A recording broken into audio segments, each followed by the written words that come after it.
Onda Cero. La Brújula. Caridad García.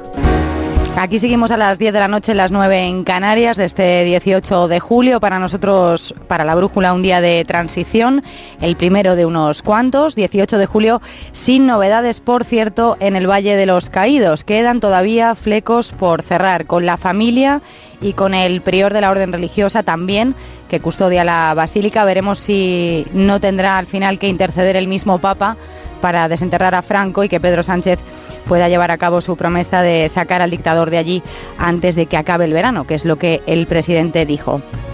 Acabar la legislatura es lo que quiere Pedro Sánchez y tiene algunos frentes abiertos que se lo pueden ir complicando. Ya sabe lo que es gobernar con 84 diputados. El episodio de Radio Televisión Española en el Congreso lo demuestra, y ya sabe también lo complejo que es el asunto catalán, lo sabe en primera persona. Ayer nos dijo Sánchez que la solución allí política pasa por votar, que los ciudadanos voten.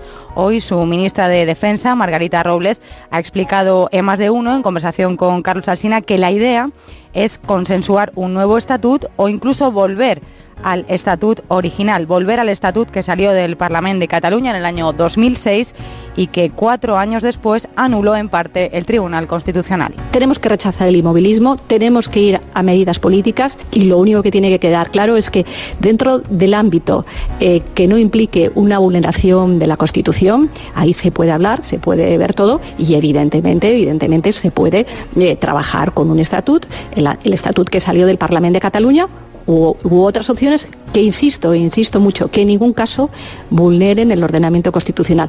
Pues el reto es consensuar un estatuto que respete el orden constitucional y consensuarlo, para empezar, con el sector independentista. Si ya es una cosa muy difícil, las fracturas internas entre la mayoría que quiere romper con España lo complican aún más. Hoy hemos asistido en el Parlament a la enésima crisis entre JxCat y Esquerra Republicana de Cataluña. Otra fractura, otro divorcio, otra bronca, otra vez a cuenta de Puigdemont. JxCat quería salvar a Puigdemont de la suspensión política que ha ordenado el juez Llarena. No quieren que nadie asuma sus funciones, es la salida que sugería el juez para acatar su sentencia, y Esquerra Republicana no ha pasado por ese aro, así que el portavoz Sergi Sabrià, portavoz de Esquerra, ha dicho que la confianza a estas alturas, a esta hora, está rota. Junts per Catalunya sabe perfectamente que no hay... Junts per Catalunya sabe perfectamente que no había ningún acuerdo cerrado. Lo que acaba de pasar es intolerable, porque se ha salido a mentir, porque hoy la discrepancia principal ha sido dentro de un grupo, no entre grupos.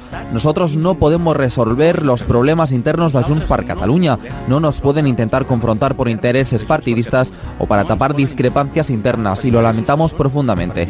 Si tienen un fin de semana difícil, no es nuestro problema, ni nosotros se lo podemos resolver. Hoy se han roto claramente confianzas y nosotros trabajaremos para recoserlas otra vez. Y nosaltres lluitarem per cosir-les una altra vegada. Enseguida vamos a analizarlo todo, también el cabreo que tiene José María Aznar porque no lo han invitado al Congreso del Partido Popular, donde van a elegir al sucesor de Mariano Rajoy. Si a ustedes les parece bien, mal o regular, incluso si les importa más bien poco esto de Aznar, lo pueden decir hoy en Twitter, a través de Twitter, en la encuesta que está puesta en marcha ya en La Brújula.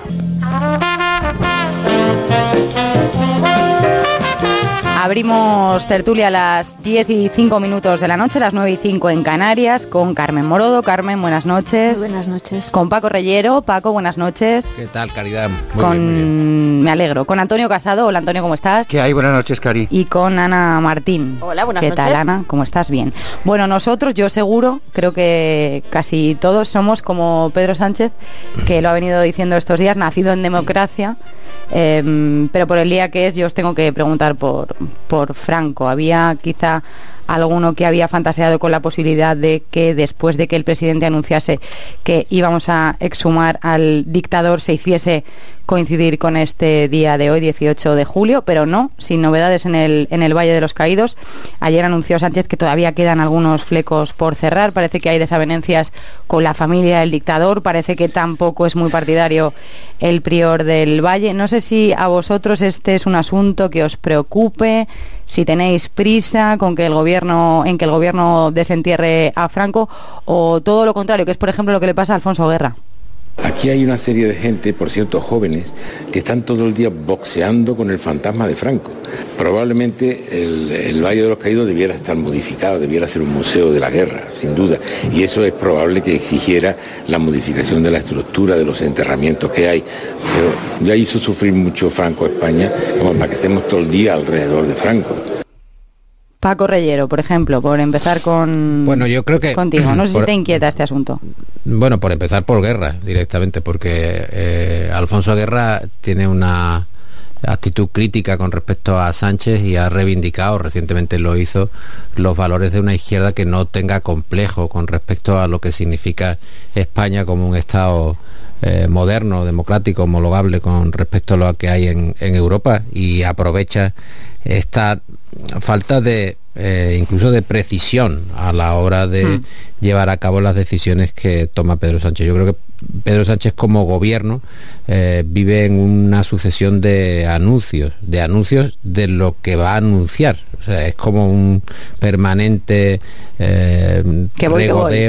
regodeo en la previsión de lo que parece que puede pasar. A mí me parece que los distintos episodios que hemos vivido recientemente, por ejemplo Radio Televisión Española, indican un poco el amateurismo que está demostrando el gobierno. El caso de Franco es que en los últimos días, no por no irnos más lejos, no ir a semanas, pero en los últimos días hemos escuchado distintas opiniones sobre lo que se va a hacer y cómo se va a hacer y cuánto tiempo va a tardar el gobierno en exhumar a Franco del Valle de los Caídos. Me parece, bueno, que puede ser una cuestión importante. A mí me parece que efectivamente hay que zanjar determinados episodios que no conducen al futuro, pero evidentemente el futuro no se gana con ese tipo, no se gana exclusivamente, desde luego, con ese tipo de decisiones que además ni siquiera se llevan a cabo. Quizá debiera el gobierno haber cerrado los frentes que tiene abiertos, los flecos que tiene abiertos, pues hablar con la familia, hablar con el prior, antes de insistir tanto con este asunto, porque primero nos dijeron que iba a ser en julio, que nos iba a pillar todos trabajando, ahora ya se habla de antes del verano. No sé si se ha anticipado, claro, a lo mejor el presidente dándole tanta prioridad a esto sin tenerlo atado. Carmen.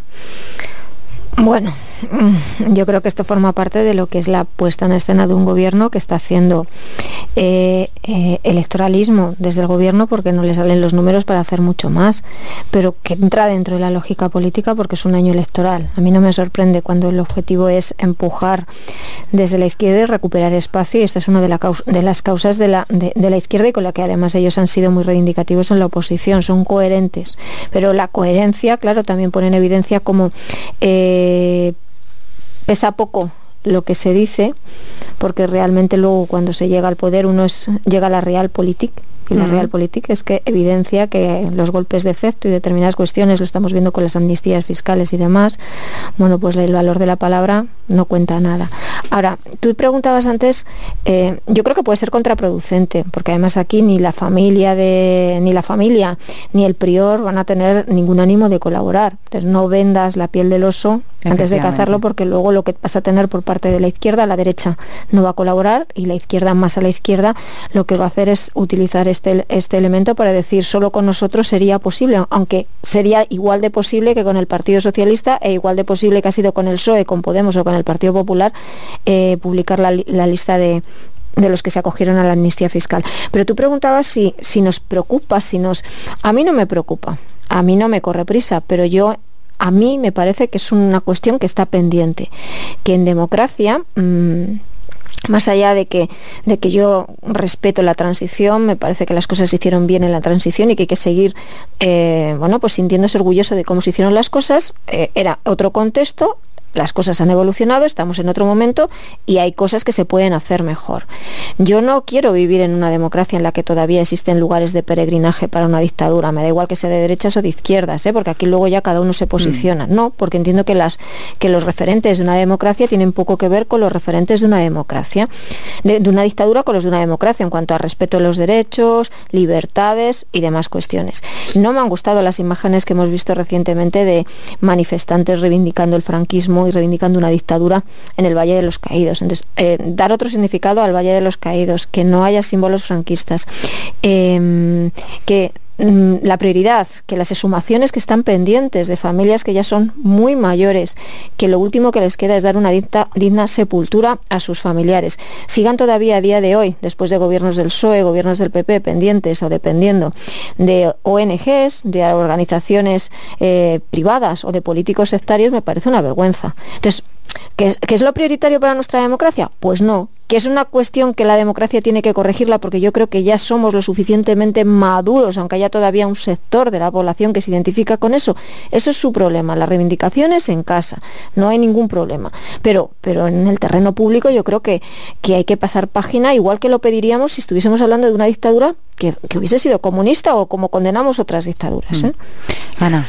Yo solo quiero que pase y que pase ya. Y aquí enlazo un poco con lo que decía Carmen. Las expectativas que ha creado con este asunto Pedro Sánchez, que fue lo primero que mencionó ayer, que oficializó en un discurso de más de 90 minutos, fue esto a lo primero a lo que se refirió, son muy grandes y serán igual de grande la frustración si finalmente, por el motivo que sea, esto no se puede llevar a término, que como yo digo, espero que así sea, porque ya no es una cuestión ni de izquierdas ni de derechas, sino de simple decencia. No podemos tener un lugar de culto para un dictador que gobernó con mano de hierro este país durante décadas. Y dicho lo cual, pues luego ya veremos qué hacer con el Valle de los Caídos, porque yo lo vengo diciendo estos días, escucho opiniones sobre crear un centro de interpretación de la memoria histórica, una especie de museo, de lugar de reconciliación, pero a mí sinceramente lo veo complicado, y lo veo complicado ponerse el arco parlamentario de acuerdo en torno a qué tiene que ser a partir de ahora o a partir de que salgan los restos de Franco, de ese Valle de los Caídos, qué tiene que ser el Valle de los Caídos, en qué se tiene que reconvertir. Ojalá me equivoque, pero a mí me cuesta pensar que pueda ser otra cosa distinta.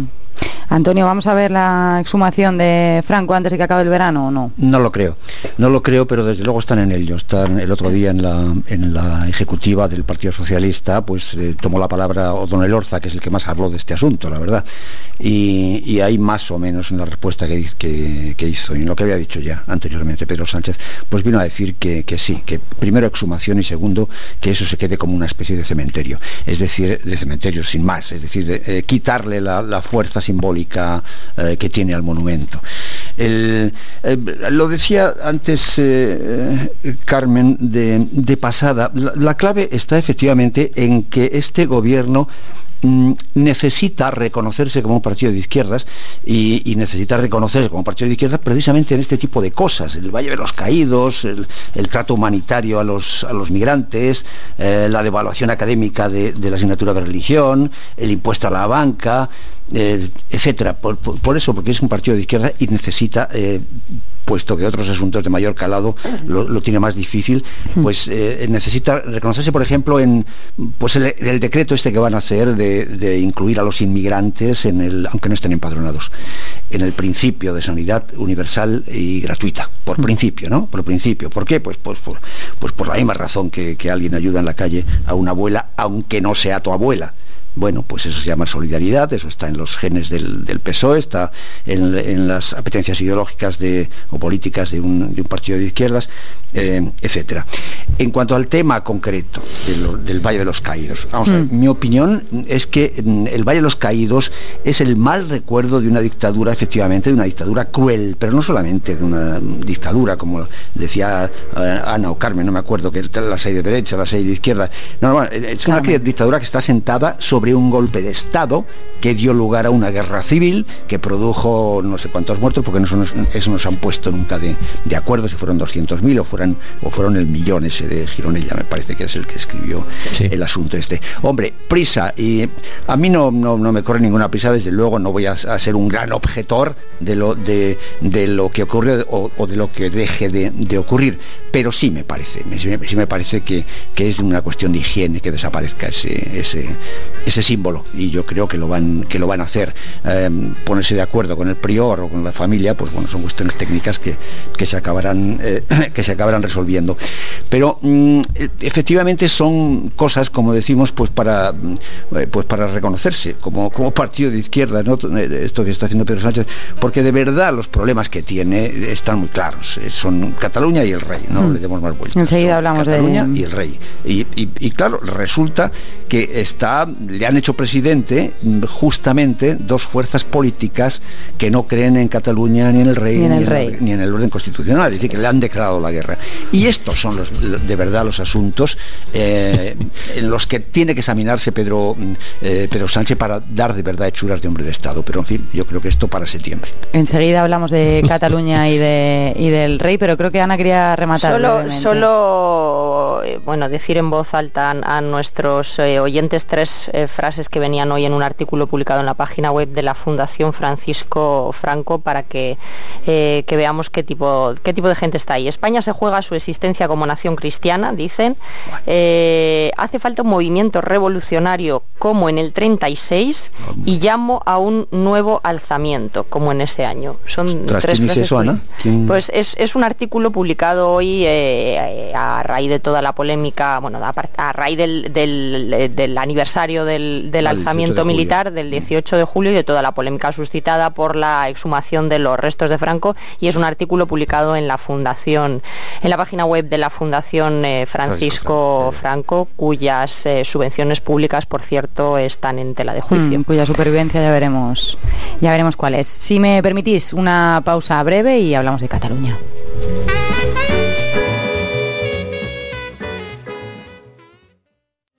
Bueno, cisma, ruptura, dinamitada la unidad, son palabras que esta tarde hemos podido leer sobre lo que ha ocurrido esta mañana en el Parlamento, que es una cosa que seguro vosotros ya os sabéis. La mesa de la Cámara tenía que decidir cómo aplicar la sentencia del juez Llarena, que ha suspendido políticamente a Puigdemont, a Junqueras, a Romeva, a Rull y a los Jordis. El informe de los letrados aconsejaba ejecutar el informe de los letrados aconsejaba ejecutar la sugerencia que había hecho el propio juez, que proponía que otros compañeros del mismo grupo parlamentario asumieran funciones. Esa propuesta era aceptada por el PSC, por Esquerra y por los comunes, en principio por Junts per Cat también, pero esta mañana han dicho que con todos sí, salvo con Puigdemont, que de eso de que alguien asuma las funciones de Puigdemont no podía ser, porque él tiene un estatus especial. Estamos a la espera de lo que diga el juez Llarena también sobre la extradición que nos ha ofrecido Alemania, y que Puigdemont tenía que quedar fuera de este trato. Supuestamente lo habían negociado con Esquerra, es lo que ha ido contando Junts per Cat, pero Sergi Sabrià, que es el portavoz de Esquerra Republicana de Cataluña, lo ha desmentido esta tarde y ha dicho que la confianza entre ambos partidos se ha roto. Hay una mayoría independentista que hoy pasa por una situación difícil, y desde Esquerra Republicana lo que hay básicamente es decepción por haber oído cómo se mentía. Hoy no había ningún acuerdo cerrado y se nos hace pues inconcebible que se salga aquí, que se mienta respecto a este acuerdo que todos conocíais que no existía. Yo no sé si vosotros sabéis si ese acuerdo existía o no existía, y tampoco sé si lleváis la cuenta de las crisis que ha sufrido ya esta alianza de Esquerra Republicana y de Junts per Cat, y casi todas, oye, a cuenta del mismo, que es Puigdemont. Yo la cuenta no la llevo. Lo que sí sé es que hay un elemento determinante que ha entrado en escena hace unos meses, y es la cárcel. Lógicamente ningún dirigente de Esquerra Republicana, ninguno más, empezando por el presidente del Parlamento, quiere dar con sus huesos en la cárcel. De todas maneras, es verdad que existen muchas tiranteces, pero no nos olvidemos que el independentismo tiene un objetivo que está por encima de todo esto, independientemente de que se cree en un partido o 21, que es la independencia, y en base a ese objetivo que está por encima de los demás siempre habrá unidad. Luego otra cosa están las cuitas personales y, como digo, el elemento, por supuesto, de la cárcel, porque lógicamente el presidente del Parlamento pues claro, y dice, bueno, es que aquí Puigdemont se está muy bien entre comillas, pero bueno, viviendo en en el exilio mejor y que dejando la cárcel, seguro. Por ejemplo, mejor que Oriol seguro. Junqueras, con quien por cierto creo que o hasta hace no muchas fechas, no sé si en la última semana ha cambiado, no se había puesto siquiera en contacto con el líder de Esquerra en la cárcel. O sea que esta crisis, vosotros creéis, no va a ir a males mayores, porque el PDeCAT también tiene congreso este fin de semana y hay dos facciones. No, porque tienen una argamasa, Caridad. El fin último es la independencia. Entonces, bueno, pues oye, puede haber riñas mayores o menores, pero vamos, que al final, cuando tengan que ir todos a una, irán como lo hemos visto. Yo no lo creo, soy bastante escéptica. No sé. Yo creo que se celebra en exceso la diferencia de criterio de los independentistas. O sea, se confía en que esa separación tenga unas consecuencias prácticas que, a mi modo de ver, debía haber asumido tiempo a el Estado.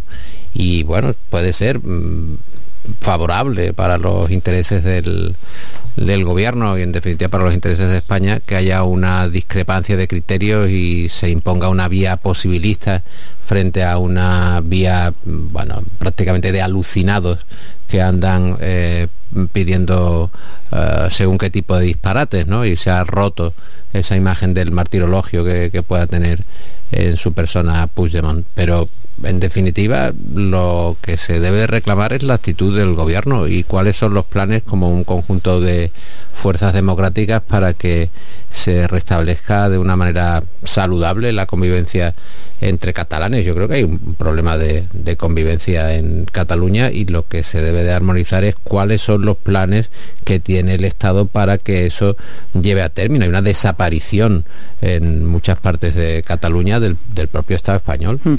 A mí me parece que esa es un poco la máxima. Oye, que hay una diatriba, hay una pelea, hay una reclamación de un lugar espiritual de Puigdemont en el Parlamento, como si fuera una suerte de Santísima Trinidad solo en una, pues bueno, ellos sabrán, pero el asunto es qué va a hacer el gobierno y las fuerzas que lo secundan, teniendo en cuenta el bien último, que es que nos llevemos bien entre todos, ¿no?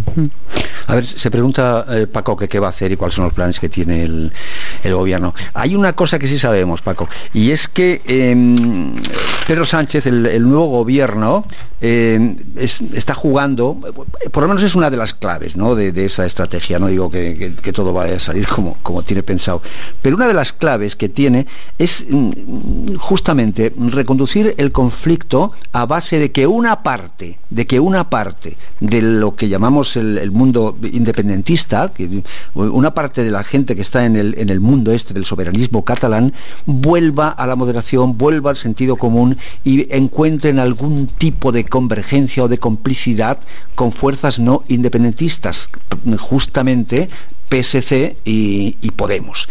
A esto juega, ¿qué va a ocurrir? Pues no lo sé. Yo también soy pesimista, porque la ruptura de hoy, la ruptura de hoy entre, bueno, pues por la manera de aplicar esta vía abierta que había dado ahí el señor Llarena y la sustitución temporal, etcétera, etcétera, etcétera. Bueno, no creo que tenga más recorrido, porque fíjate, ya se ha oído una voz, me parece que era alguien de Esquerra Republicana, diciendo, pues sí, nos hemos fracturado, esto ha sido un no sé qué, pero volveremos a intentar coserlo otra vez.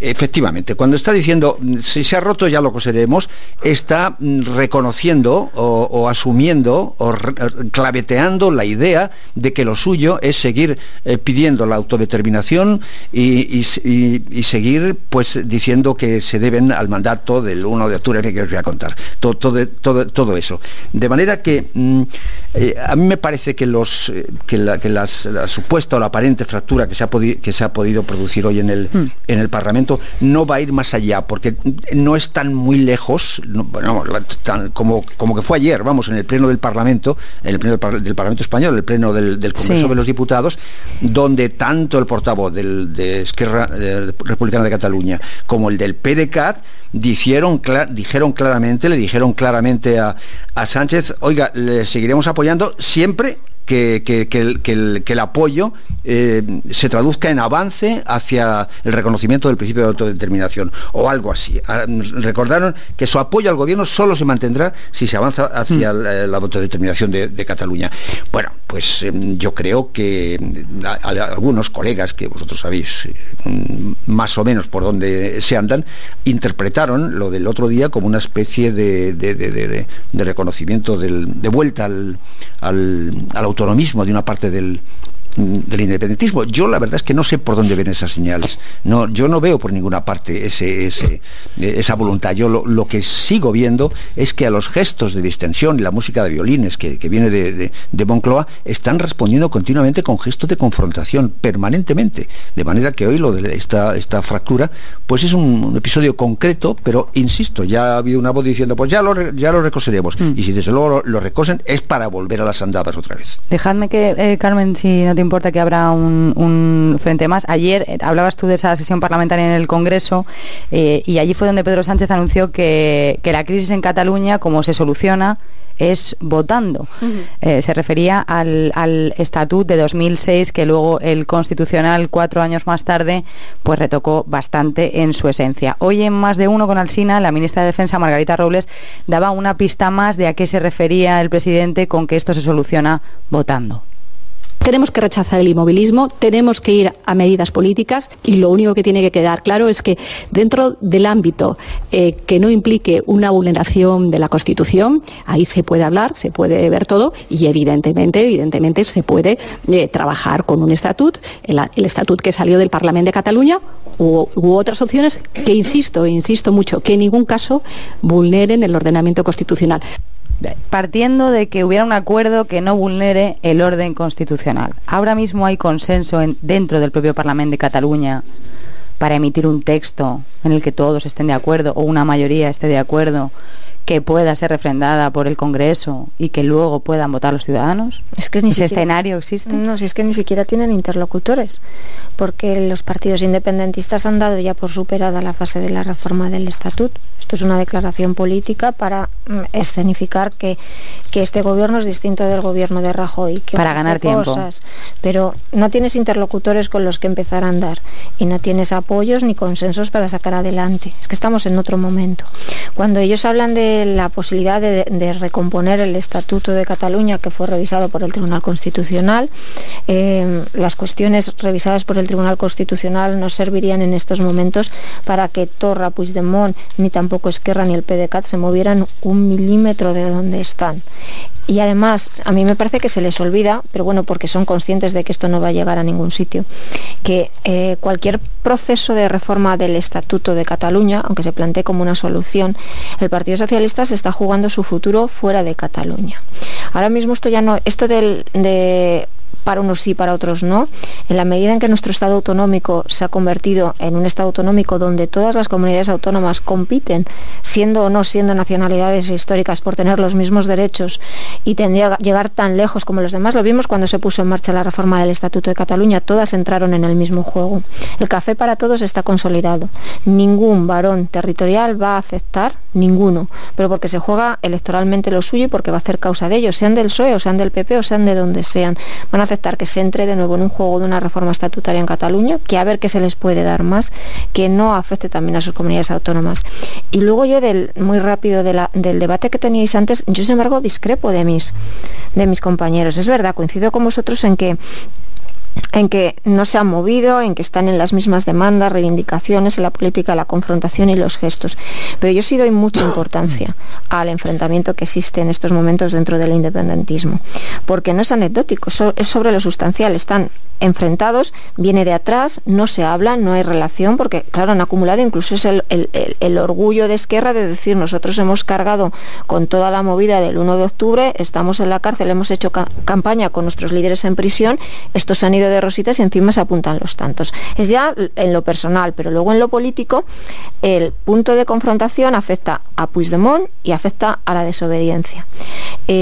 Puigdemont es porque Junts per Catalunya, que son obra de Puigdemont, ellos lo que pretenden y siguen creyendo que todavía hay posibilidades de convertir en presidente de la Generalitat a Puigdemont, dependiendo de cómo evolucione la cuestión esta judicial.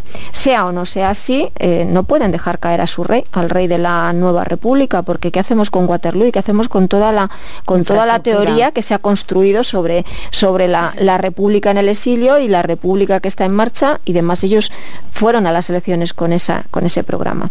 Esquerra no va a pasar en ningún caso, de ninguna manera va a pasar por la investidura o porque se siga sosteniendo la figura. Lo que quieren es acabar con la figura de Puigdemont, aunque no lo puedan decir en público al electorado. Y luego la desobediencia, el presidente de la Generalitat con Puigdemont de la mano, o al revés, Puigdemont con el presidente de la Generalitat de la mano, ellos siguen flirteando, no digo que lo vayan a hacer, pero flirteando con el 1 de octubre, flirteando con la desobediencia.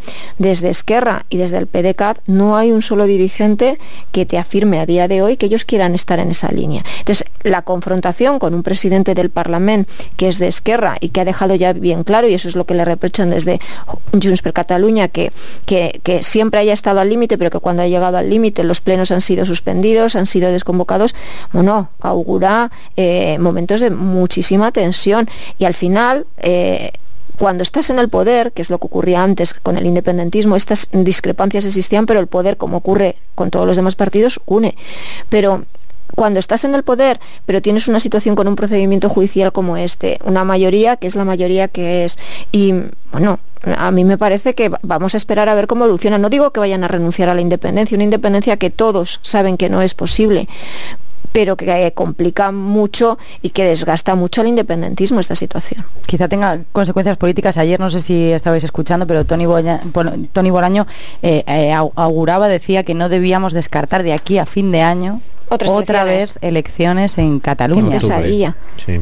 A partir del 27-28 de octubre sí, es cuando el presidente puede volver a convocar y habría que estar pendiente. No sé si vosotros también, Antonio y Paco, ¿creéis que un nuevo estatuto, una reforma de el que hay ahora mismo, una reedición del original, si coincidís con Carmen en que eso no va a ninguna parte? Yo creo que esta idea de Antonio sobre la posibilidad de que se vaya homologando el independentismo con fuerzas progresistas y al final eso acabe decantándolo como algo que, bueno, entra en el diálogo y vuelve en cierta medida a los márgenes autonomistas, no me parece que sea el camino. Yo creo que al final se establecen las fronteras mucho más lejanas. Quiero decir, al final se ha dado por bueno que el independentismo rompe con el resto de las autonomías, marca el camino como lo marcó en la reforma estatutaria, que efectivamente supuso un devenir del resto de autonomías para tratar de igualar aquello que estaba fuera, yo creo, de la solidaridad. De hecho fue corregido por el propio Tribunal Constitucional en largo tiempo.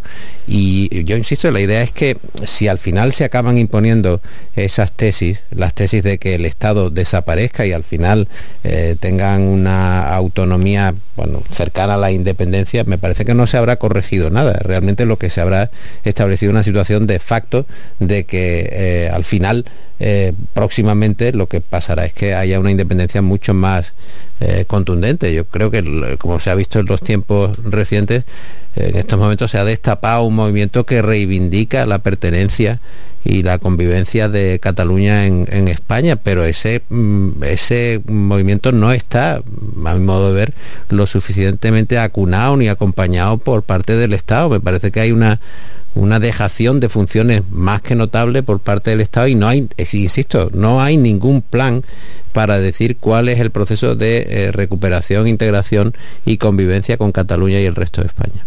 Bueno, vamos a ver, yo desde luego no creo en la vía de salida por una reforma del Estatuto de Autonomía. ¿Y por qué lo plantea el Gobierno? Es que es una duda que... Bueno, pues si el Gobierno seguramente también lo sepa. Planteando cosas, claro, el Gobierno también lo sabe, ¿no?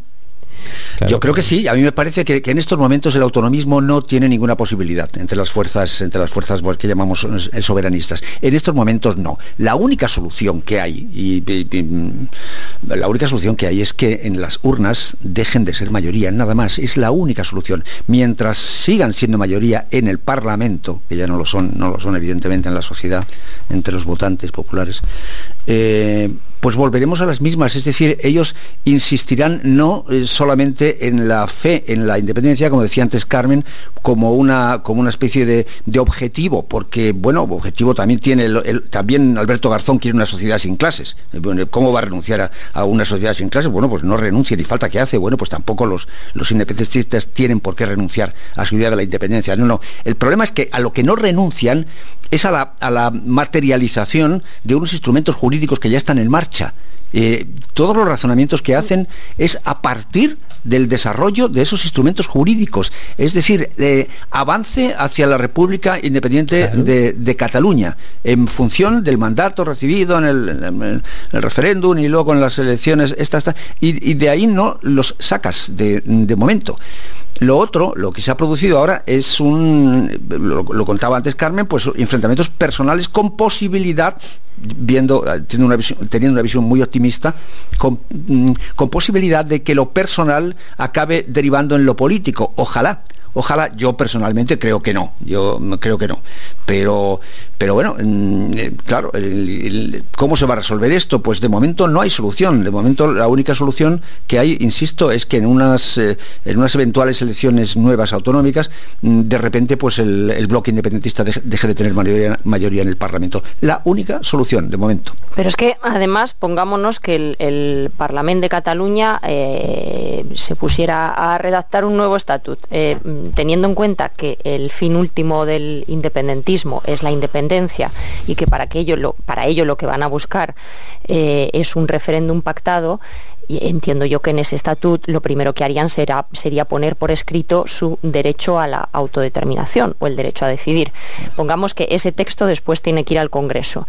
Un estatut tiene un rango de ley orgánica y por tanto tiene que ser aprobado por mayoría absoluta en el Congreso. Es que ello supondría una bomba de relojería para el mismo grupo parlamentario del PSOE, y podría acabar con el PSOE tal y como lo conocemos, porque imaginaos ya las tensiones que hubo cuando Zapatero anunció que respetaría y aprobaría el estatut que saliera del Parlamento de Cataluña. Nos podemos ver en una situación parecida. ¿Cometerá el mismo error Sánchez, tú crees? Yo no lo sé. Lo que desde luego me pareció una temeridad lo del estatut, porque es que no creo que por ahí vaya la solución, porque es que si te paras a pensarlo mínimamente en frío, los riesgos que tiene, ya digo, incluso para la propia supervivencia del PSOE y cómo se tensarían las costuras del partido de gobierno ahora mismo, me parece...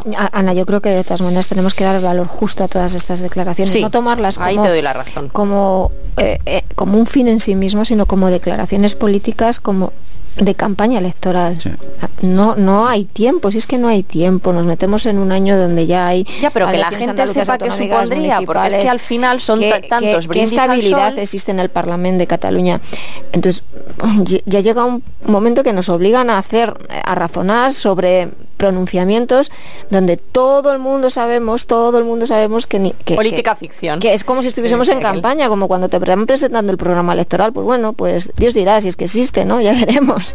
Oye, y en cuanto a la actitud del PSOE, del gobierno socialista, respecto al reto del conflicto catalán, hay que ser justos, y yo creo que hasta ahora no han dado ningún paso en falso respecto a esto que llamamos las líneas rojas. Hay un testimonio muy reciente, que es el del recurso ante el Tribunal Constitucional, de esa moción que tenía 6 puntos, de los cuales ha anulado el Tribunal Constitucional 5. Que bueno, ahí la actitud del gobierno ha sido inequívoca. Sí, pero recordemos Antonio, que en los tiempos ya pretéritos del señor Rajoy, el PSOE se dedicó a reclamar permanentemente la acción del gobierno de Rajoy, la necesidad de hacer política. esta era la historia. Hacer política. Bueno, ¿en qué consiste hacer política? Yo ya digo, esto es una filfa, quiero decir, esto no es política, esto es cualquier cosa menos política. Bueno, si vosotros lo entendéis así, oye, pero digo, caramba, estamos hablando del estatuto, efectivamente, hablemos del sexo de los ángeles, hablemos de que vamos a hacer otra reforma estatutaria cuando la anterior estaba rectificada por el Tribunal Constitucional, pero no hablemos, como ya dijo Sánchez prácticamente al llegar a la Moncloa, del sistema de financiación autonómica. No hablemos de que el señor Tardá, el portavoz de RC, no da, pero oiga, ¿a qué da tiempo y a qué no da tiempo? A decir naderías siempre da tiempo, a algo concreto no da tiempo. A mí me parece que antes hablaba Antonio de las banderas de la izquierda, ¿no? Que van desde ir en bicicleta hasta cualquier tipo de consideración que nos lleve al pasado. Y a mí me parece que el país fundamentalmente lo que tiene una diferencia manifiesta de nivel de renta y de bienestar entre las distintas regiones. Esto es lo oportuno, si realmente eso es la izquierda. La izquierda es la igualdad de oportunidades para todos.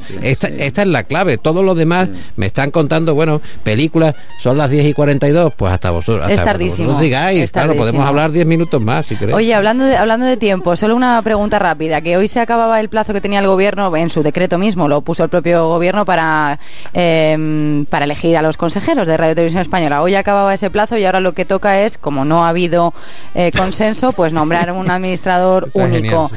Tomás Fernando Flores ha dicho que él no quiere.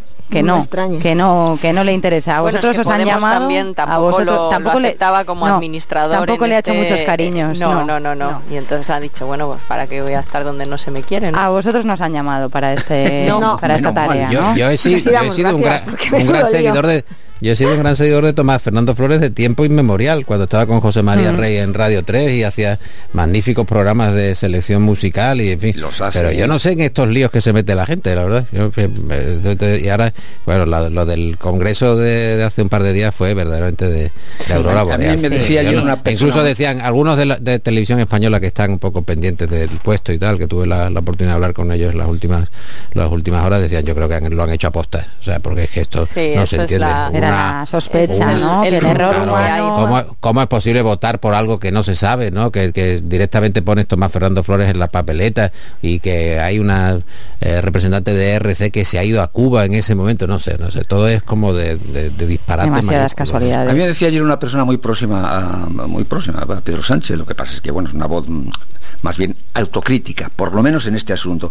Me decía, bueno, que todavía ha sido un fiasco y que él, algo así como, el diseño era malo, pero la ejecución ha sido peor. Me decía. Bueno, lo que pasa es que el tema este del lío este, el plan renovador de Radio Televisión Española, que ha resultado pues frustrado, pues tiene una moraleja, ¿no? Y esta moraleja nos remite una vez más a la fragilidad del gobierno, a la fragilidad del proyecto, a la fragilidad del asiento ese, de la peana esa sobre la que está situado el santo de la Moncloa. Porque la verdad es que entre los ausentes y los despistados, fueran del PSOE o no fueran del PSOE, parece que eran pues soberanistas catalanes, uno de los dos partidos. Es que no lo sé, no estoy seguro, porque también ayer me decía una diputada, dice, PDeCAT y Esquerra. PDeCAT y Esquerra. Eso es. Que supongo que lo del control por la izquierda de Radio Televisión Española les trae sin cuidado, a ellos lo que le importa es TV3. Bueno, pero lo que se ha demostrado, o sea, la moraleja, lo que nos enseña esto, es que los costaleros parlamentarios de este tío de Sánchez, de este tío, funcionan como si fueran arenas movedizas. Es que no es posible, ¿no? Que estén haciendo una cosa, además, que no es ni la Constitución, ni el rey, ni Cataluña, que va, pero será el control, hombre, no está mal tampoco, ¿no? El control de los medios públicos, ¿no? Pues de aquella manera, pues unos despistados, los otros pues se confundieron y creían que estaban votando al presidente y estaban votando a los otros que no, el Suclá y compañía, que no estuvieron, no asistieron.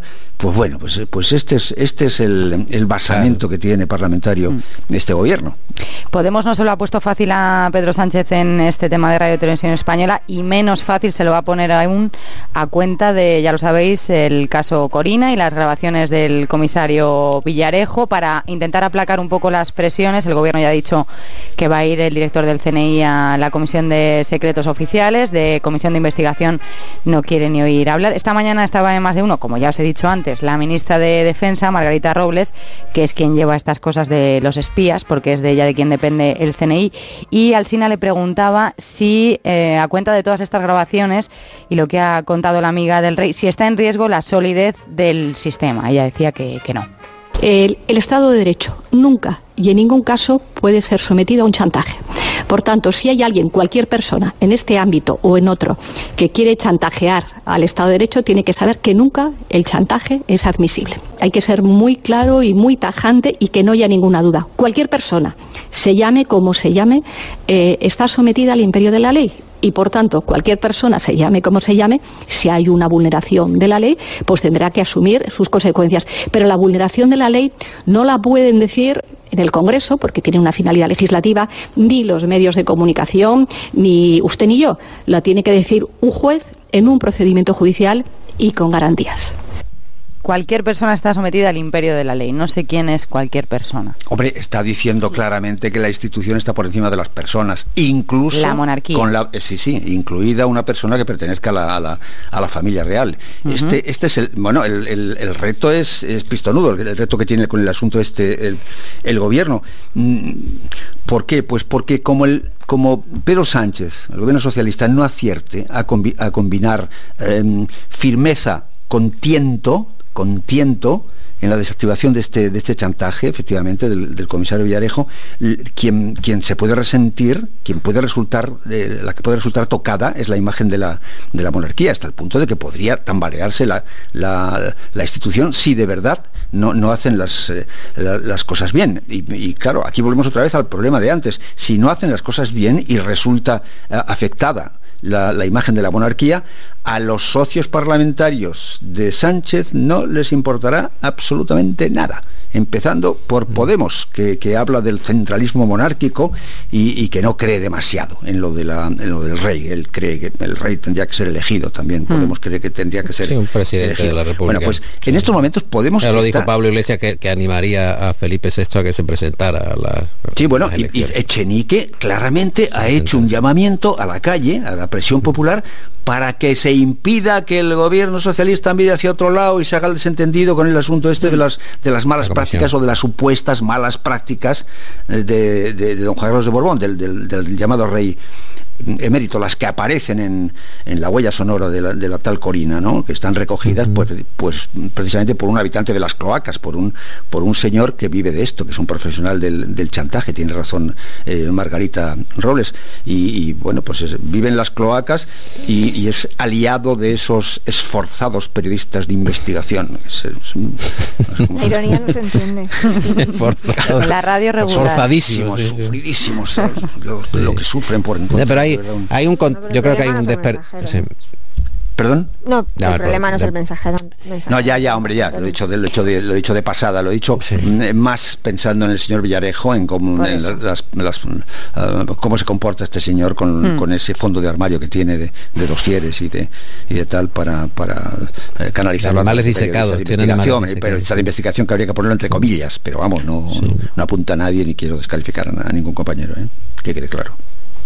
No, a mí me parece que vivimos un despertar continuo desde hace aproximadamente unos 6 años, 6-7 años, cuando estallan los escándalos vinculados a Urdangarín y se descubre una fragilidad del rey, una necesidad de transición urgente que se concreta en el año 14, pero eso ha opacado, me parece, todo lo que es el proceso de la transición, donde el rey estaba muy por encima de la propia realidad. Quiero decir, no se le fiscalizaba, no se le auscultaba, no se tenía la necesidad de evaluarlo de una manera mucho más certera desde el punto de vista democrático, y al final se reclamó que efectivamente el rey ha tenido una serie de buenos resultados desde todo punto de vista de la reinstauración de la monarquía parlamentaria, pero durante largo tiempo se evitó esa fiscalización y repentinamente, ya de una manera continuada, se ha ido socavando la imagen de la monarquía. Yo no sé si la naturaleza pendular del español al final nos va a llevar por mal camino. Quiero decir que lo malo, Paco, es que durante ese largo periodo, claro, durante ese largo periódico que no se le controló, digamos, llegó a crear en la figura de este señor una sensación de impunidad. Esto es lo malo. Entonces, es que no era una sensación. Desde el momento que la figura del rey es inviolable, no es una sensación, bueno, es una razón, realidad. Está institucionalizado, incluso, sí, que no es responsable. Pero yo creo que eso ya... Pero no solo es inviolable, quiero decir, es intocable desde el punto de vista de la prensa. Quiero decir, ni siquiera... No digo... Pero es que la credibilidad del rey emérito en los últimos años, a raíz del escándalo que protagonizó con la propia Corina en medio de una crisis bestial como hacía décadas que no vivía España, el escándalo de Urdangarín, todo eso ha minado de una forma la credibilidad del rey emérito, que de repente yo creo que la sociedad española no le sigue estando igual de agradecida por el 23F, pero no puede vivir de esa renta eternamente, y en algún momento nos hemos cuestionado. Es verdad que el señor Villarejo, que es una deshonra para el Cuerpo Nacional de Policía y para la democracia, es un chantajista profesional, pero ¿qué pasa si hay algo de verdad en todo eso? Claro. Es que esa es la cuestión, y es lo que yo creo que a día de hoy se preguntan los españoles. Ahora, ¿que PSOE va a hacer con esto fuerza con el Partido Popular? Lo estamos viendo. Esta semana la mesa del Congreso, la unión del PP y el PSOE, ha frenado la comparecencia de la ministra de Hacienda por este asunto.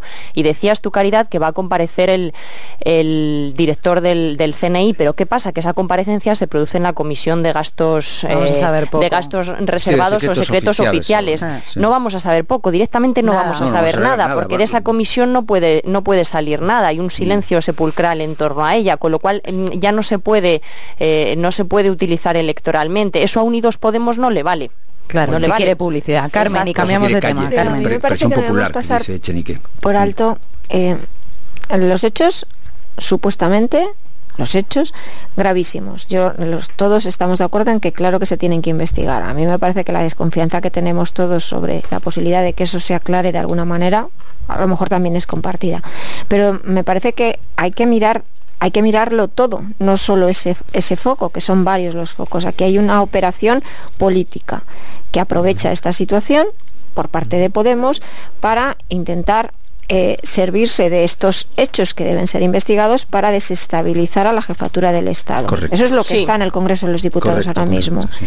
Ante esa operación política, que va a hacer mucho ruido y que va a meter mucha presión, al Partido Socialista no le queda otra, porque es un partido de Estado, que frenar y colocarse en otra posición. Claro que dentro de su estrategia política de intentar recuperar espacio por la izquierda y recuperar sobre todo espacio en esa izquierda más radical, esto le viene muy mal. Pero el Partido Socialista no tiene alternativa a tomar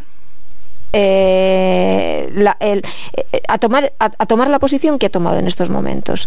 Y el lío yo creo que va a seguir y va a seguir creciendo en la medida en que conocemos y sabemos que el personaje está en la cárcel, el personaje sigue presionando y sigue teniendo y tiene más material, o él dice que tiene más material, no sabemos en qué condiciones, lo que es, de dónde vienen y demás, pero ha dedicado toda su vida a traficar con la información. Claro. Entonces, no nos podemos quedar solo en la exigencia de que se investiguen esas cintas. Yo creo que para entender lo que está pasando hay que coger a todos los personajes y colocarlos encima de la mesa y ver cuál es la estrategia de cada uno de ellos. Claro, y en ese punto es donde... Breve, Antonio, porfa, que tengo que cambiar de asunto. Vale.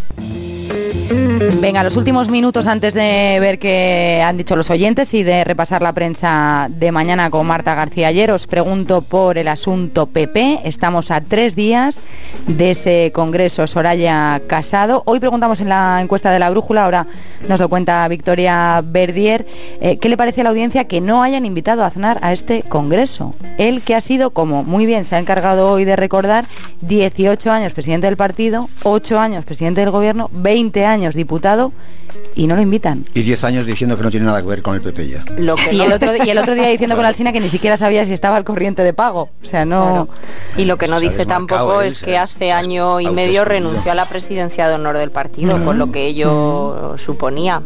Entonces, si quieres desvincularte por completo del partido, si dices que no te reconoces en ese partido, si dices que necesita una refundación, pues no sé qué esperas. Si quieres que te inviten, al menos haz alguna señal, ¿no? Alguna además, pero yo creo que las buenas, tanto las buenas como las malas obras de los hombres se consolidan o siguen incluso después de que ellos desaparecen. Lo digo abiertamente con Aznar porque hay un legado que es negativo y hay un legado que es positivo, en tanto que esa disciplina del PP o esa formación jerárquica le ha posibilitado al partido mantenerse durante largos años, incluso luego con el devenir poco sinuoso, por decirlo de manera eufemística, que ha tenido Aznar en los últimos años, ¿no? Que ha sido un enfrentamiento con Rajoy, ha sido degradar los logros de Rajoy o la posibilidad de que Rajoy fuera un gobernante lo suficientemente capacitado como para llevar al país a buen puerto. Lo ha menospreciado, lo ha degradado realmente, pero la estructura del partido o esa formación tal y como ha llegado precisamente hasta este Congreso, que ahora sí hay una ruptura de cómo se entiende el PP, bueno, un PP digamos más legitimista, más apostólico, por utilizar un término del 19, y uno que entra más en la burocracia o en el funcionariado de alto estado, ¿no? Pues es lo que ha llevado un poco todo el legado que ha dejado Aznar, ¿no? Ahora está esto es como un poco en Pepito Grillo, ¿no? Es un desahogo en plan Calimero que no tiene ningún sentido, porque Aznar no está porque en el partido no se le quiere. No digo las bases, no digo la militancia, pero la realidad es que después de tanto tiempo remando en contra, con sus razones y no razones, de la estrategia del gobierno de Rajoy, ya no es un problema de enfrentamientos con Génova, que lo tiene, de no hablarse, que lo tiene, quitando la excepción de Pablo Casado, porque el distanciamiento, es curioso que ahora la candidatura de Pablo Casado tiene apoyos tan en esa alianza contra Sáenz de Santa María, Soraya, sí, de enemigos reconocidos como pueden ser Cospedal y Aznar. Pero lo que es la estructura orgánica, que lógicamente además ha ido cambiando en todos los años en los que ha estado Rajoy como presidente del PP y se ha hecho a la medida y a semejanza más de Mariano Rajoy que de Aznar, el aznarismo ha ido desapareciendo, pues no está bien visto y se tiene muchas facturas pendientes, porque se entiende que en lo que eran las críticas y sus enmiendas al gobierno de Rajoy, con motivaciones en buena parte también personales, ha hecho daño al partido. Si él quisiera estar en este Congreso, con alguna gestión que hubiese hecho, en cuanto hubiese dicho, habría ido, pero él sabe que no iba a ser bienvenida, y además que yo creo que su presencia allí es una interferencia en una situación tan delicada como esta para el Partido Popular, que no habría sido fácil de gestionar. Bueno, de hecho en la campaña, el otro día veíamos el vídeo Cuéntame contra los aliados de Soraya, hoy ha habido vídeo Venganza en respuesta a ese, de otro vídeo tipo Cuéntame, esta vez contra algunos valedores de Casado, como el propio Aznar, o como Esperanza Aguirre, o como Margallo, o como Maroto. Yo no sé si esta guerra sucia va a ir a alguna parte o no, y si vosotros sabéis o tenéis pistas de cómo va el reparto de fuerzas, teniendo en cuenta que los dos candidatos dicen tener el 60 y el otro el 65% de los apoyos. No sé si tenéis pistas, y no sé si tenéis pistas también de lo que va a pasar en Galicia. Echa al final al final va a haber más compromisarios que afiliados y militantes, si echamos las cuentas que nos dicen Pablo Casado y Soraya Sáenz de Santa María. Yo, y le paso ya la palabra a Ana, al final esto de las primarias llegan a su final, mañana presentan el cierre de campaña, pero cada día se ha confirmado que parece que han sido diseñadas por su peor enemigo. Ahora están en el control de las naves del Partido Popular, pero es como un intento de supervivencia en el que falta bastante sentido común, porque yo creo que el vídeo, los no vídeos, incluso en lo que se ha sostenido la campaña, no aporta nada internamente al PP ni tampoco externamente. Cuanto antes se pase, mejor, sí. Hasta hoy, la sensación que había dentro del Partido Popular es que todo estaba tan abierto como al principio. A mí me parece que están pasando cosas y que van a seguir pasando cosas entre mañana sobre todo, y a lo mejor el viernes, que pueden ser bastante determinantes, porque mañana sobre todo. Sí, porque una campaña como esta de primarias, donde los compromisarios no son electores normales que votan pensando a ver si me arreglan mis problemas o mi bolsillo va mejor, no, ellos son cargos del partido cuyo futuro depende de que el que gane asegure que las estructuras siguen más o menos, y ellos están ahí al mando, o más alto o menos, o a un nivel más bajo. Los compromisarios, yo creo que ninguno de los dos candidatos sabe a ciencia cierta cuántos tienen de su lado, porque evidentemente, aunque vayan del lado de los líderes provinciales y regionales, con los dos habrán intentado quedar bien, porque no saben lo que va a pasar, y luego otra cosa es el voto. Pero yo hoy por primera vez he percibido que se está produciendo la sensación que había de que Soraya Sáenz de Santamaría es la favorita y Casado aguantaba. En estos momentos los movimientos que se están produciendo en Galicia, el pronunciamiento de Alberto Núñez Feijóo, más que posible, aunque sea como un guiño, la ausencia, aunque sea como un guiño, sí, pero yo creo que no es casual el goteo que se produce de dirigentes del PP gallego en las últimas horas apoyando la candidatura de Pablo Casado, que todo eso tiene un final. Ahí la única excepción es Orense, porque Orense es la saga de los Baltar y son enemigos irreconciliables de Alberto Núñez Feijóo, porque él quería renovar todo y ellos se resistieron.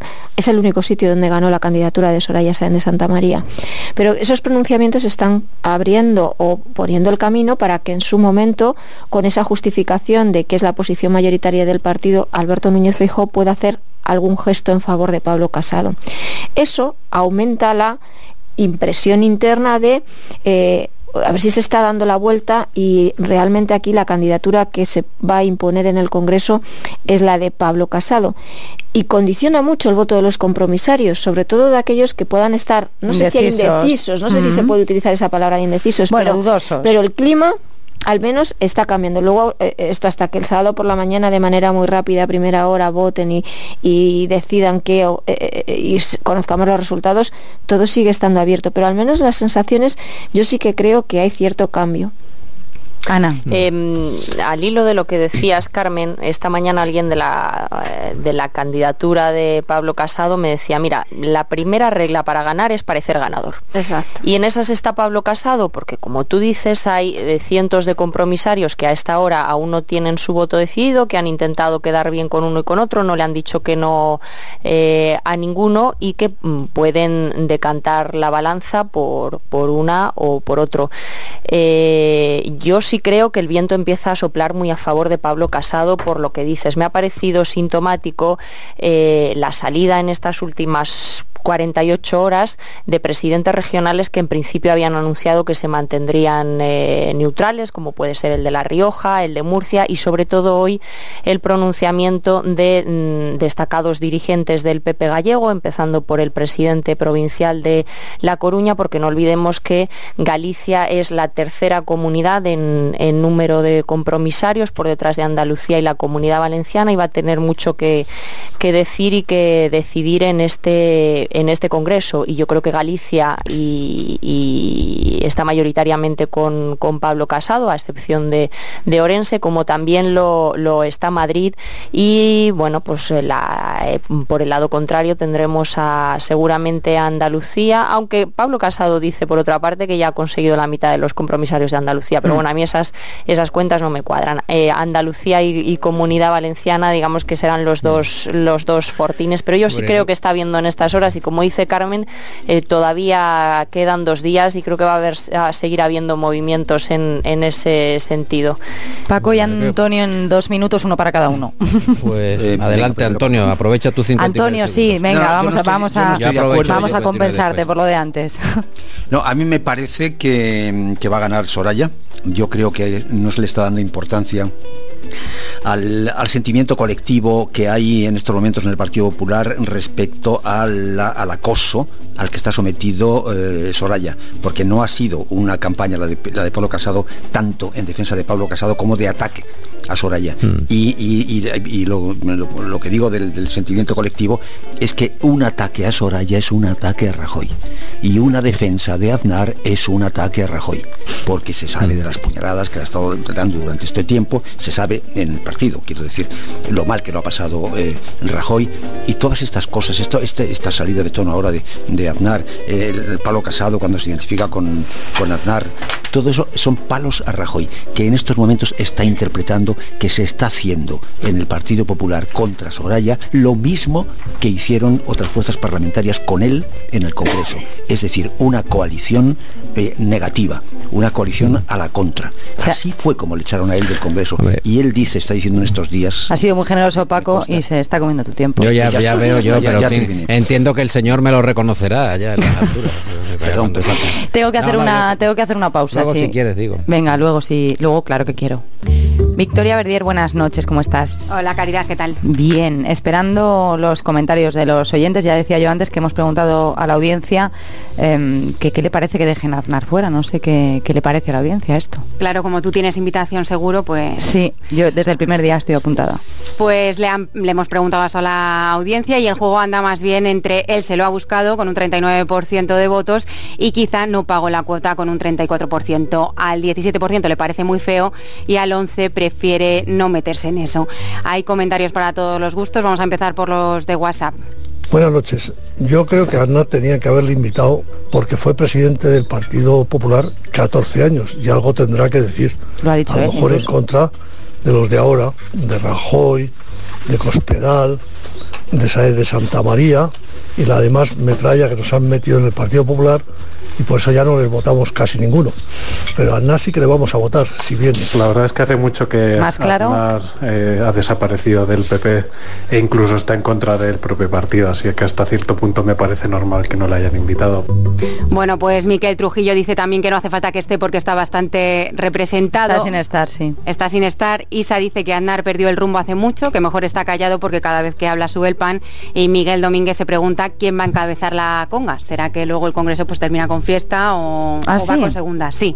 Pues estaremos también atentos. ¿Sobre otras cuestiones ha opinado nuestra audiencia? Sí, los restos de Franco ha sido uno de los comentarios de los temas que más comentarios ha suscitado. Cibersofo dice que 40 años de flores diarias pagadas del presupuesto público es el mayor ultraje a los represaliados caídos allí enterrados.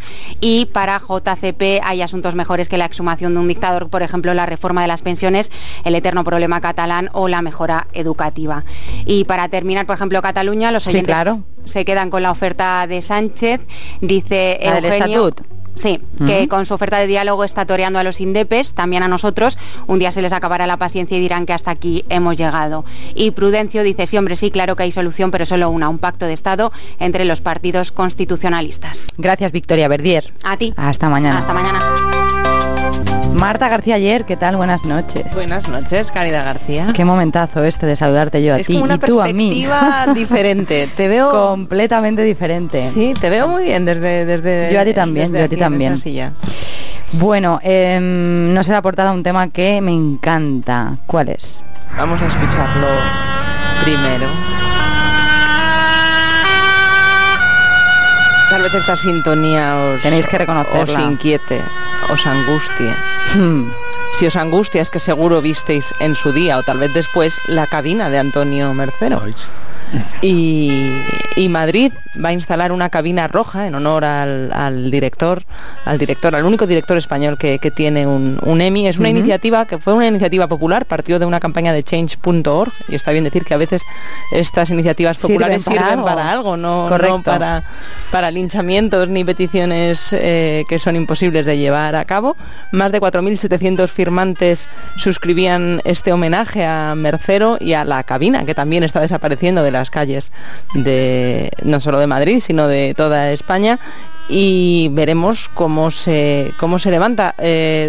Fue el aniversario de su fallecimiento el pasado 12 de mayo y es un bonito homenaje, la verdad, pensar que en Madrid pues va a haber una cabina como esta en la que se quedaba atrapado José Luis López Vázquez. ¿Hay localización? Aún no se sabe. Aún que yo sepa no está claro, pero sí se ha propuesto, hace falta la colaboración de la Academia de Cine, que se hagan más homenajes al Madrid de cine, que se vayan poniendo en diferentes emplazamientos, pues cuestiones emblemáticas de la cinematografía para reivindicar los lugares que tienen historia. Pues bienvenida sea esa iniciativa. ¿De qué no estamos hablando lo suficiente, Marta? Pues no estamos hablando lo suficiente del impeachment, porque ya no... ¿Contra quién? ¿Contra quién? ¿A quién le querrías hacer impeachment? ¿A quién le queremos hacer un poco que de se moje la tertulia, que yo estoy aquí para repartir juego. Pero bueno, varios, ¿no? ¿Quién ha dicho, Antonio? A Trump. A Trump. Bueno, pues también lo piensan cada vez más republicanos, que esta es la novedad, porque entre los demócratas sí había esa conciencia, también entre gran parte de la ciudadanía norteamericana, y ahora también entre sus votantes, desconcertados por lo bien que trató a Putin y lo traidor, así lo llaman, que ha sido con las agencias de inteligencia norteamericanas. En portada del New York Times viene ahora que la Casa Blanca está negando que Trump dijera que Estados Unidos ya no es objetivo de Rusia, cuando lo dijo. Entonces yo pensaba que había sido todo culpa de la prensa, como suele, el caso las es que fake news. Y... ahora mismo han entrado en la fase en la que niega haber dicho cosas que sí que ha dicho. Y en una entrevista en Fox News, Trump ha cuestionado que Estados Unidos deba seguir defendiendo a los aliados de la OTAN. Ponen como ejemplo además Montenegro. Montenegro, un país enano con gente muy agresiva. Eso es lo que ha dicho Trump de Montenegro, y dice que no puede Estados Unidos correr el peligro de que Montenegro se ponga agresivo y empiece la Tercera Guerra Mundial. Esta es la talla del análisis geopolítico del todavía presidente de los Estados Unidos. Españoles por el mundo hay algunos en Bélgica. ¿Sí? Y vamos a recuperar una sintonía. Hombre, hoy me he acordado yo de los Puigdemones por el mundo, ¿sabes? Pero estos son españoles por el mundo. Ya, pero bueno. Curiosamente... yo asocio ideas. Curiosamente en Waterloo, ¿cómo no lo vas a asociar? ¿A qué invitado de honor, a qué español están pensando en darle la medalla de honor en Waterloo? Albert Boadilla. A Roberto Martínez, al entrenador del Diablo Rojo. En eso está volcado el pueblo de Waterloo. No se han acordado de ningún otro español emblemático que habitara o habitase por ahí. Mira que ha habido alguno, Martínez. Y la verdad es que, hombre, todavía lo tienen que aprobar los diferentes comités, y tiene Roberto Martínez que aceptarlo, porque este es un honor que se tiene que aceptar. Pero Bélgica le está muy agradecido por haber terminado tercero en la Copa del Mundo y haber ganado a Inglaterra con 2-0. Oye, ¿qué pasó con el ministro, creo que más fugaz de la historia de la democracia? Me corregís, si no, con Maxim Huerta. ¿Qué pasó? El exministro Maxim Huerta, pues mira, según su Instagram, está ahora mismo en la playa y leyendo Hemingway, El viejo y el mar. Esto según su Instagram. Y según lo que hemos podido leer hoy en la prensa, ha renunciado a la indemnización a la que hubiera tenido derecho desde que dejó de ser ministro, a los 1.183 euros brutos de indemnización. Ha renunciado expresamente y por escrito a esta retribución compensatoria. Ya sabéis que era el problema de aquel fraude fiscal lo que le llevó a la dimisión, y ahora ya no nos acordamos mucho de este. Aunque era, él dijo, una encerrona. Es que duró muy poco. La jauría llegó, ¿no? Sí, la jauría, correcto. Bueno, pues esta renuncia es lo más lúcido que ha hecho en su breve periodo, en su breve paso por el gobierno. Era tan breve que apenas le correspondía una indemnización de 1.000 euros, porque como va en función al tiempo que hayas estado en el cargo, el prorrateo le salió regular. El prorrateo le salió regular. Casi le sale a pagar. Sí.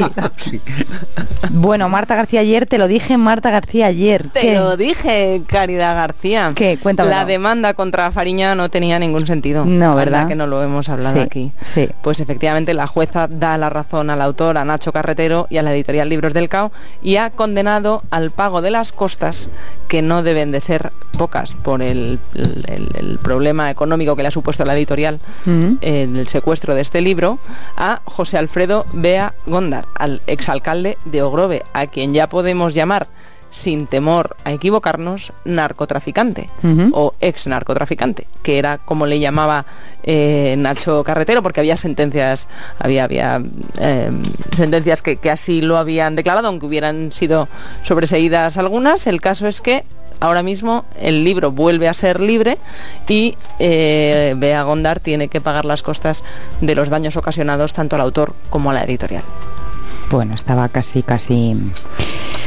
Casi claro. ¿Qué me estás contando, Marta García Ayer? ¿Qué me estás contando? ¿Qué ganas tenías? Sí, es mi favorita, que lo reconozco, es mi favorita. ¿Qué me estás contando? Vamos a decirle a los oyentes que por la redacción me lo dices de vez en cuando. Todo el rato, cada vez que me la cruzo por el pasillo. ¿Qué me estás contando, Marta García Ayer? ¿Te acuerdas, Caridad, de la jueza pitonisa? De esa jueza de Lugo que fue pillada, lo contamos aquí alguna noche, echando las cartas del tarot. Se ofrecía por la calle a echar el tarot, y entonces, bueno, pues se le había abierto un expediente. La Voz de Galicia ha conseguido las primeras declaraciones oficiales de la jueza pitonisa. Era un caso un poco extraño, una jueza que por las tardes, no se sabe qué fue antes, escondidas en casa, si no recuerdo mal, de su empleada del hogar, pasaba consultas clandestinas. ¿Pero qué me estás contando? ¿Qué me estás contando? Total. Pues la jueza pitonisa ha dado este titular hoy a La Voz de Galicia. Consulté el tarot y me dice que mi futuro dentro de la justicia es bastante malo. Que, fíjate tú, la casualidad, justo hoy el Consejo del Poder Judicial ha decidido rechazar suspenderla, es decir, va a poder seguir siendo jueza, con lo cual su última predicación al tarot tampoco. Mira que lo tenía fácil. podría haberse apoyado por lo menos en sus conocimientos jurídicos, ¿no? Para dilucidar su futuro. No, ella era clara. ¿Cómo va a acabar este asunto?, le preguntaba el periodista. Con mi expulsión de la carrera judicial. Lo consulté al tarot y así me dijo que sí. ¿Y el Poder Judicial estaba al tanto de esta visión? Se han solapado. Ha sido a la vez. No sé si ha sido por llevarle la contraria o porque realmente, claro, no hay mucha jurisprudencia al respecto. ¿Se puede expulsar a una jueza por ser pitonisa? Pues es que esto no hay mucha base. O sea que ella sigue. Sí, va a poder seguir ejerciendo. Pues nada, habrá que estar atentos a ver qué casos recaen en sus manos. De los periódicos de mañana, Marta, podemos ir adelantando alguna cosa, aunque no han llegado demasiadas portadas. El País veo por aquí, La Razón. Tenemos la de La Razón, que titula El apoyo de Feijóo a Casado vuelca las quinielas del PP. Ya da La Razón, por supuesto, el apoyo del presidente de la Xunta a Casado, como por cierto, déjame apuntarlo, adelantaba esta mañana El Independiente. El País dice también que la división independentista bloquea al Parlamento catalán. Esquerra se planta ante Puigdemont y, como comentabais antes, se niega a que el expresidente tenga un trato diferenciado respecto al resto de diputados inhabilitados. Y la foto es para los 100 años de Mandela, la celebración que ha tenido lugar hoy en Sudáfrica del centenario del nacimiento de Nelson Mandela, el primer presidente negro del país y todo un icono mundial en la lucha contra el racismo. Pues mañana más. Gracias, Marta, gracias, Carmen, gracias, Ana, gracias, Antonio. Hasta luego. Y gracias, Paco. Hasta otro día. Gracias. Buenas noches. Que vaya muy bien, Caridad. Fernando Onega, buenas noches. Muy buenas noches, Caridad. Y buenas noches a don José María Aznar. He oído, presidente, su aflicción y escuché su irónico lamento por no haber sido invitado al Congreso Extraordinario del PP de este fin de semana. Solo he sido, dijo usted, presidente del partido 14 años, presidente del gobierno 8 años y 20 años diputado, pero probablemente eso no da derecho a ninguna invitación. Lo dijo así, con estas palabras en Málaga, como quitando hierro a la cosa y tomándolo con humor. Posiblemente en la calle Génova se levantó algún teléfono. Oye, ¿qué dice Aznar que no lo hemos invitado? Y otro habrá dicho, ¿para qué lo íbamos a invitar si no iba a asistir? Y un tercero, coña, mirad a ver si hay algún asiento libre en primera fila, que es preferible tenerlo allí y que salga en la foto que verlo por ahí haciendo declaraciones. Que no, tío, dirá un cuarto en un corrillo, que no venga, que le va a quitar protagonismo a Rajoy. Al fin y al cabo, ¿no le dijo a Alsina que no sabía si estaba al corriente en el pago de la cuota de afiliado? Ya lo dice un famoso poema del Siglo de Oro, quien no está al corriente de la cuota, ni se le invita ni vota. Eso, añadirá un quinto que se suma al corrillo. Y además, ¿no anda diciendo por ahí que hay que refundar el partido? ¿Lo imagináis rodeado de periodistas y diciéndoles lo mismo cuando estrenamos líder o lideresa y él aguando la fiesta, igual que Cristiano Ronaldo cuando el Madrid ganó la Champions? Así supongo que se habló de usted esta tarde en la calle Génova, señor Aznar. Usted recordando su memorable hoja de servicios en el Partido Popular y el Partido Popular haciendo cálculos de si le conviene que lo vean por el Congreso. Lo que es la política, don José María. Puede más el miedo a una foto que sus 14 años de presidente del partido. Puede más un tened cuidado con lo que pueda decir Aznar que sus 20 años de diputado y sus 8 años de presidente del gobierno. A lo mejor le sucedió lo mismo que al rey Juan Carlos en la conmemoración de los 40 años de las primeras elecciones democráticas. No lo invitaron porque no había dónde ponerlo. Nadie sabía dónde ponerlo. A usted tampoco, señor Aznar. Llega un congreso y no hay dónde ponerlo.